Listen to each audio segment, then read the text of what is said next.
yan. Sige, sige. Paano ba nabulilyaso itong flood control projects ni BBM? Yan.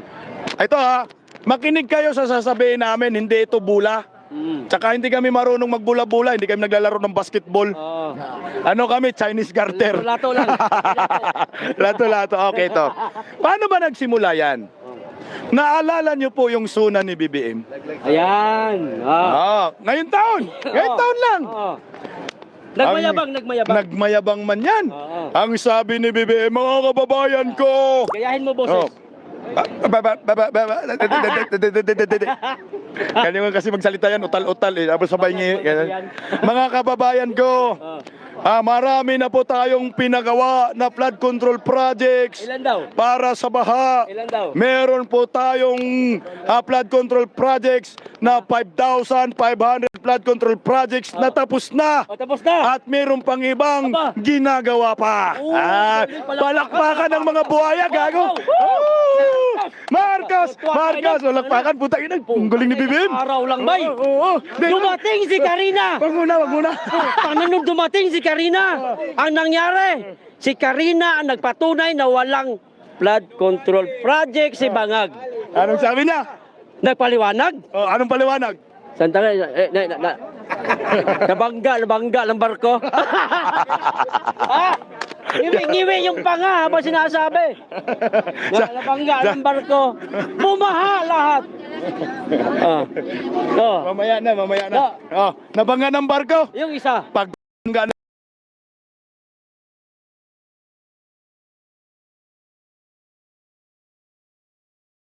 Yung binangga, bumaha lahat buong Pilipinas. Baka naman isa lang. Ito yung matindi niyan, tol. Hindi bumaha na, lubog na buong Metro Manila. Loko guys, first time nangyari na yung presidente nag-motorcade sa baha.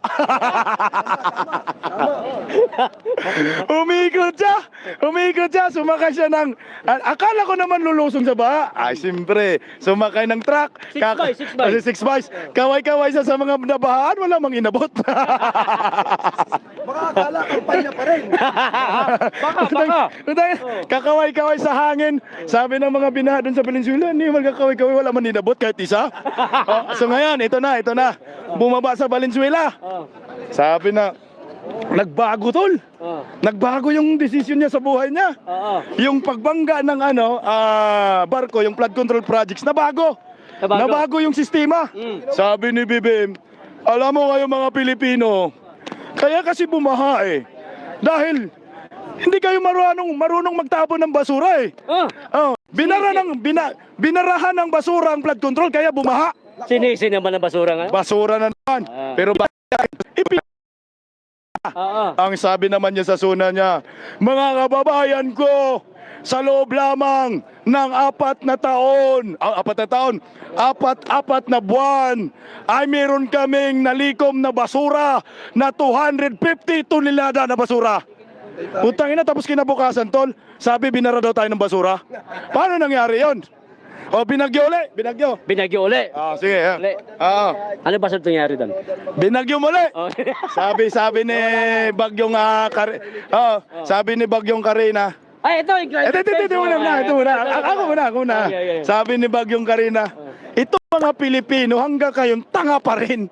Binagyo ko na nga para malaman ninyo na walang flood control projects na ginastosan ng 1.4 billion a day, 550 billion pesos. Ayaw pa rin magreklamo.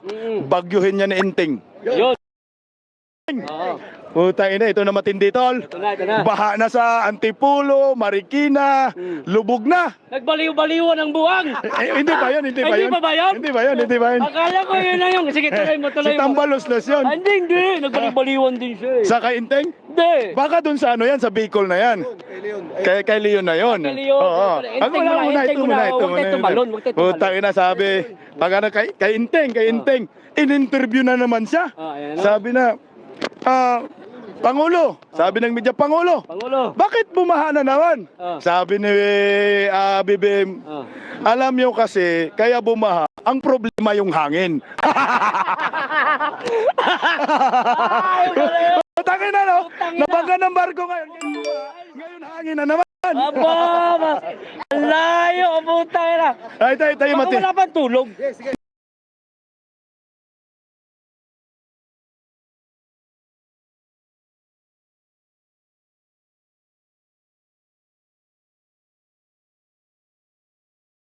Team! Pangin kami ng ayuda! Puki ng inasit ng balosdas. Alam mo ba saan yung bagyo? Sa Antipolo, Marikina, sa Luzon yung bagyo. Saan yung ayuda? Sa Davao. Sa Mindanao!